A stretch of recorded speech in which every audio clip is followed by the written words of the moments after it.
Guys, I have to talk about the games that just transpired tonight. Absolutely, mayhem has ensued. And this is why you subscribe. This is why you come and hang out. This is why you watch the streams. Because crazy shit like what we just saw happen. The Jazz just won one of the most absurd games I've ever seen, and we need to talk about it because it was an ultimate choke job down the stretch by the Golden State Warriors. Let's just start with this, right? Warriors, no Steph, no Draymond, no Wiggins, right? So they come out and they play hard. Kuminga was great. Jordan Poole was great for most of the game. Clay scored 20-something points on 20-something shots, whatever. And Utah without Markkanen as well, no Mike Conley. So you got to point that out. But, oh my God. This play happens here, okay? Late in the game. File system error. To it. Okay, I don't know what the hell that was. Sorry. Clarkson, Warriors are up 2. Clarkson drives, got fouled to oblivion on this play by Kuminga. It's not called. Okay, whatever. Clarkson, a little bit of a frustration foul there. Kuminga takes exception. Boom. They almost squabble. All of this shit goes down. This gets turned into a flagrant 2. Clarkson ejected. Malik Beasley and Kuminga both got teased. All right, so keep that in mind because it's a 2-point game with 24 seconds left. Jazz only have 1 timeout left. That should probably be the end of the game, right? Kuminga goes to the free throw line. He goes 1 of 2. All right, 3-point game. Jazz get the ball. Anything can happen here. Anything can happen.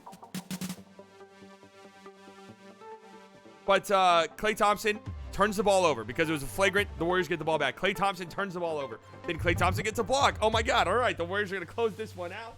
All right, they're going to the free throw line. Jordan Poole can ice it. He goes 1 of 2, 4-point game, whatever. The Jazz used their last time out. This one's probably over, right? Oh, Malik Beasley drains a 3. It's a 1-point game. Okay, all of a sudden, shit's very, very real. And then this play happens.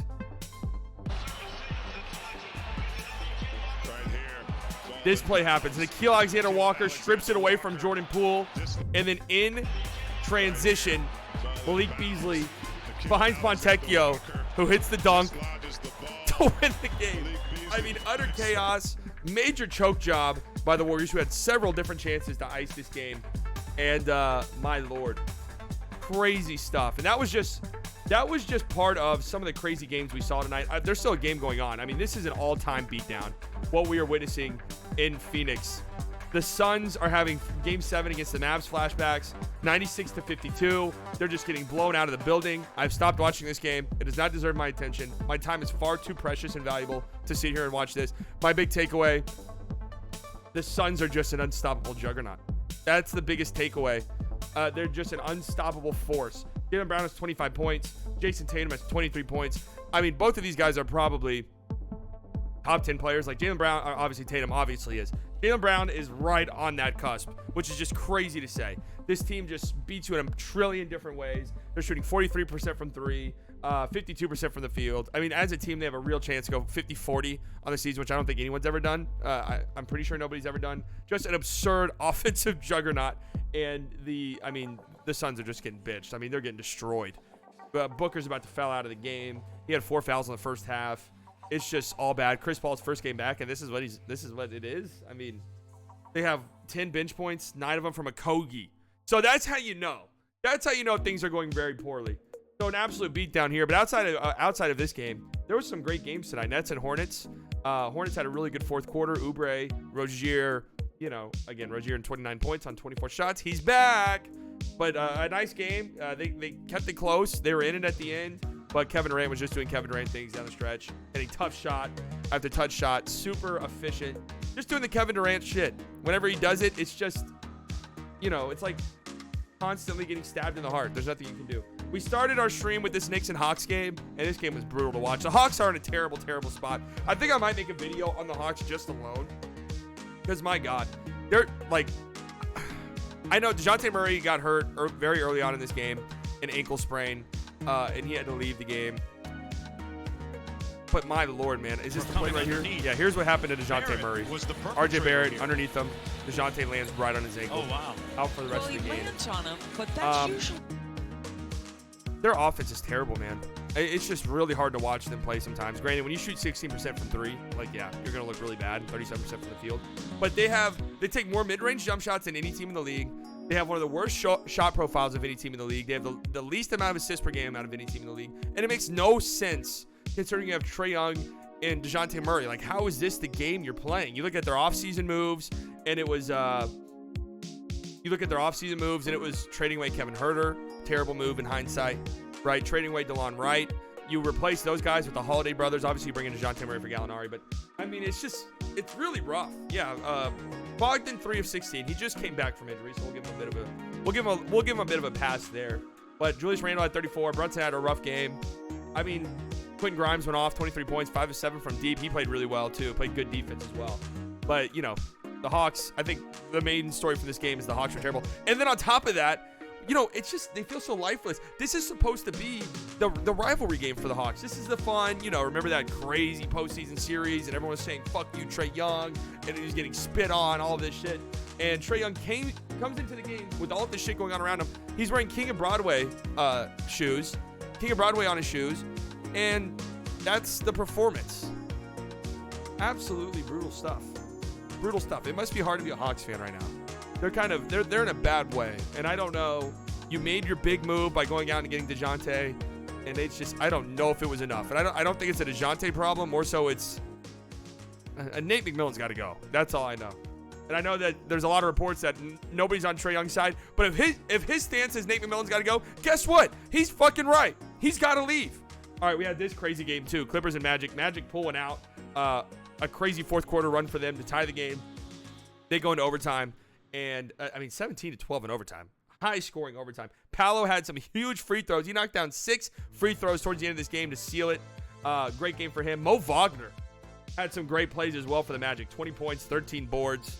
I don't know how many plays I have clipped from this one. Let's see. This game was crazy, too. We're going to talk about it here in a second. Here's Bol. How about this? Misses. Look at that length. I mean, hold on. Pause this.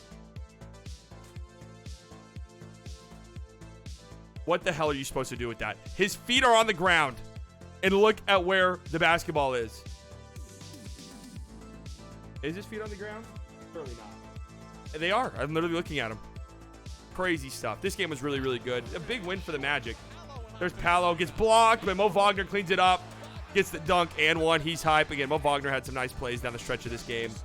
Bol continues to just exceed expectations and then some. Paolo had a good game. This is a fun Magic team. I know the record's terrible and everything, but they have some moments where you're like, yeah, it might get there. It might get there. They have some moments. Just take some patience. And for the Clippers, they just continue to be, I know they're good. I know they're defensively really good. They're just so, I don't know. I've never left the Clippers game being like, oh, shit.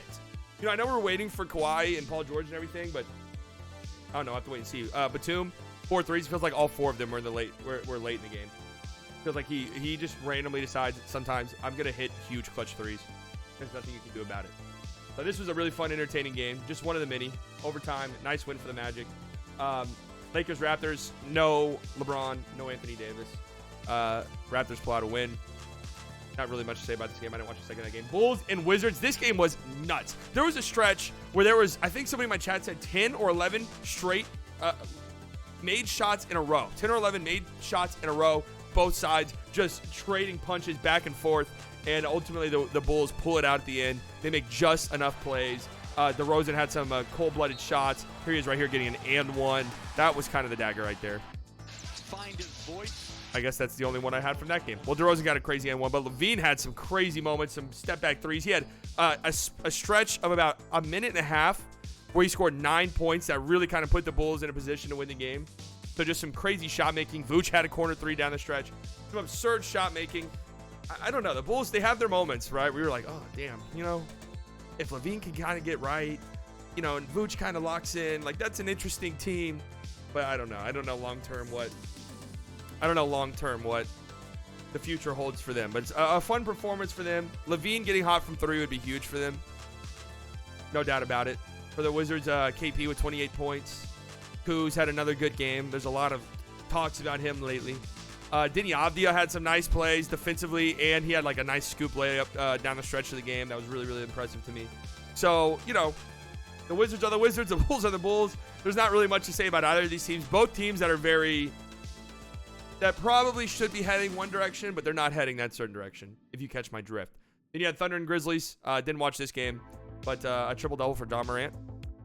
Kings-Bucks, this was a fun one too. Bucks just pulled away at the end, but the Kings hung in there, man. I think if you're a Kings fan, you're leaving this game feeling pretty good, right? Obviously, you would like to get a win, but for 3.5 quarters or so, you were hanging in there. I mean, it felt like you belonged, and the Bucks just kind of pulled away at the end because they're just the better team. Giannis with another 30-point game. I think that's 8 in a row for him, 7 in a row for him, something like that.